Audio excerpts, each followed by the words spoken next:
নমস্কার। তন্ত্রতিনার চ্যানেলে আপনাদের সকলকে স্বাগতম ও শুভেচ্ছা।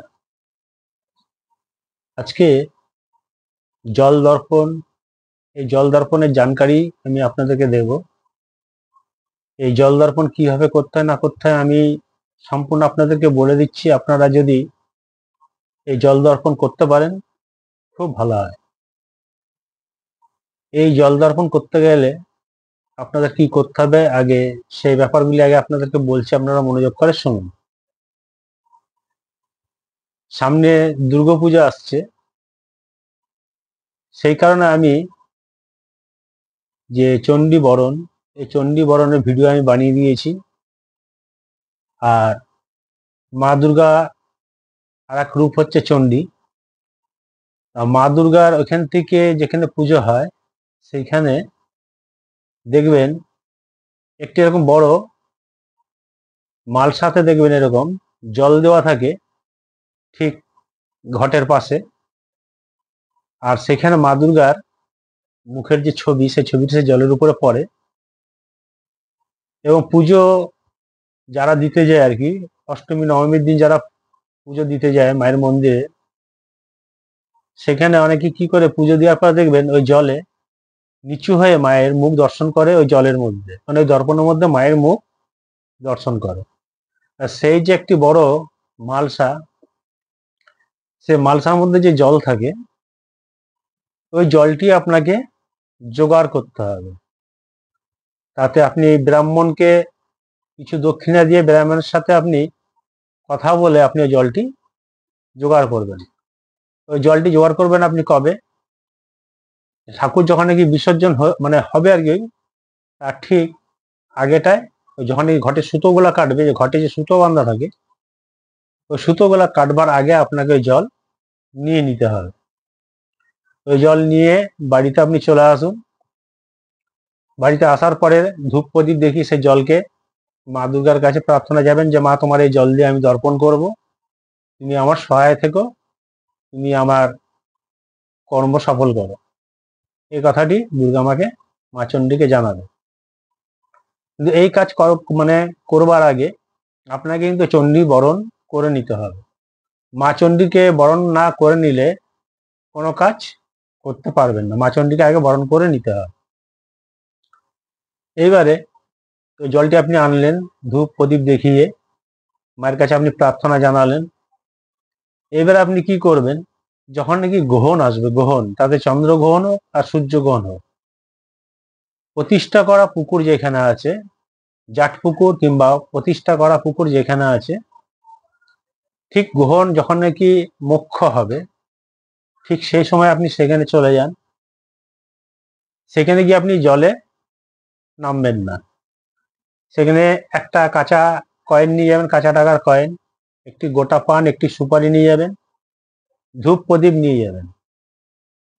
সেই ঘাটে গিয়ে আপনি মা গঙ্গাকে নিমন্ত্রণ দিবেন যে মা, তোমার কাছ থেকে আমি একটু জল নেবো এই গণনা করার জন্য, দর্পণ করার জন্য, তুমি আমার কর্ম সফল করো। এই বলে আপনি ওখানে নিমন্ত্রণ দিয়ে চলে আসবেন। আগের দিন যেদিনকার গ্রহণ, তার আগের দিন নিমন্ত্রণ দিয়ে চলে আসবেন। যেদিন গ্রহণ, যখনই মোক্ষ হবে, গ্রহণ সম্পূর্ণ গ্রহণটা আপনি মোক্ষ হবে, তখন আপনি কি করবেন, সেই জাট পুকুরে বা সেই প্রতিষ্ঠা করা পুকুরে আপনি যান। সেইখানে গিয়ে কি করবেন, আপনার এই যে কেনি আঙ্গুল, এই কেনি আঙ্গুল দিয়ে কি করবেন, এখানে একটি ওং লিখবেন। সেখানে একটা ওং লিখবেন, লিখে সেখানে একটা চারকোনা ঘর তৈরি করবেন জলের জলের উপরেই। জলে যাতে না পা লাগে সেটা আপনি লক্ষ্য রাখবেন। তাহলে কি বললাম, এই কেনে আঙ্গুল দিয়ে আগে একটা ওং লিখবেন, লোকে চারকোনা একটা ঘর কাটবেন। এই ওং লেখার সময় আপনি মনে মনে বলবেন জয় ব্রহ্মা বিষ্ণু শিব, জয় ব্রহ্মা বিষ্ণু শিব, জয় ব্রহ্মা বিষ্ণু শিব। বলা হয়ে গেল। এবার আপনি কি করবেন, সেখান থেকে আপনি এক ঘটি জল, সেই যেখানে আপনি ওং লিখেছিলেন বা চারকোনা যে ঘরটা কেটেছিলেন, সে মাঝখান থেকে আপনাকে কি করতে হবে, জলটি তুলে নিয়ে চলে আসতে হবে। এবারে জলটি আর আপনাকে নিচে নামানো চলবে না। তার আগে আপনাকে আর একটি কাজ করতে হবে।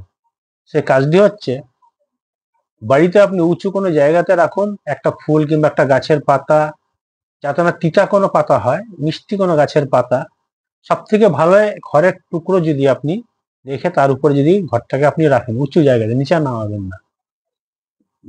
জল সংগ্রহ করা হয়ে গেল। কুশ, যে কুশ বিবাহ শ্রাদ্ধ বিভিন্ন রকম শুভ কাজে আংটি করে, ব্রাহ্মণরা আংটি করে, সেই কুশের আংটি পরে তারা শ্রাদ্ধ শান্তি বা বিবাহ এসব করে আর কি। বা ওই কুশ দ্বারা জল ছিটে ছিটে ঠাকুরের যে কাজ পুজো সেটি ওরা করে থাকে, ব্রাহ্মণরা করে থাকে। সেই কুশ, সেই কুশের গাছের কাছে আপনি যান, শনি মঙ্গলবার কিংবা অমাবস্যা পূর্ণিমার দিন যান। সেখানে গিয়ে গাছকে আগে নিমন্ত্রণ দিন, গাছকে আগে মানে গাছের যে মন্ত্র, সে গাছের মন্ত্র বলে গাছকে তুলুন, গাছকে জাগিয়ে। আর যখন গাছ তুলবেন তখন আপনার মুখ পূর্ব দিকে কিংবা উত্তর দিকে হতে হবে। আর দেখবেন আপনার নিজের ছায়া ওই গাছের উপরে না পড়ে, এটা দিনের বেলায় হলো। আর রাত্রিবেলায় যদি তুলেন, রাত্রিবেলা তো গাছের উপরে ছায়া পড়বে না, তাদের পূর্ব দিকে মুখ হোক আর উত্তর দিকে মুখ হোক করে তুলবেন। কিন্তু আপনি ধুতি কিংবা গামছা পরে যাবেন, কাছা দিবেন। গাছ তুলবার সময় সবসময় যেন কাছা দিয়ে গাছ তুলবেন, এটা মনে রাখবেন। গাছ তোলার যে ভিডিও আমার চ্যানেলে দেওয়া আছে, আপনারা দেখে নেবেন গাছ কোন মন্ত্রে তুলতে হয়। সে মন্ত্রটি আপনারা ভিডিও থেকে নিয়ে নেবেন, সে মন্ত্র দিয়ে গাছ তুলবেন। গাছ তুলতে গেলে কি করতে হয় সেসব বলা আছে, ভিডিওতে দেখবেন। ভিডিও দেখলে সেই ভিডিওতে আপনারা পেয়ে যাবেন কিভাবে গাছ তুলতে হয়। ঠিক আছে, সেই নিয়মে আপনারা গাছ তুলে নিয়ে আসবেন। এবারে মনে করুন কোনো ব্যক্তি কোনো সমস্যা নিয়ে আপনার কাছে আসলো, তার সমস্যা তাকে আপনি দেখাবেন কি করে। ওই যে মা দুর্গা জল এনেছিলেন আর জাটপুকুরের থেকে যে গ্রহণের সময় জল এনে রেখেছিলেন, এই জল কি করবেন আপনি, একটি কাঁসার বাটি, একটি কাঁসার বাটি কিংবা একটি কাঁসার থালা, তাতে ওই জলটি ঢালুন।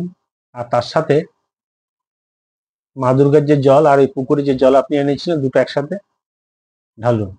আর ওই বাটি কিংবা থালায় জল ঢালবার আগে বাটির পিছনের দিকে আপনি সিঁদুর দিয়ে একটি ত্রিকোণা একটি যন্ত্র আঁকুন, আপনি এই অনামিকা আঙুল দিয়ে সিঁদুর দিয়ে। এটা মনে করুন বাটি, সিঁদুর আপনি গুলেছেন তেল কিংবা ঘি দিয়ে। এবার আপনি এই যন্ত্রটি আঁকুন, এটাকে বলা হয় যোনি যন্ত্র। ঠিক আছে, এই যন্ত্রটা আপনি আঁকুন, একে তার মধ্যে জলটা ঢালুন।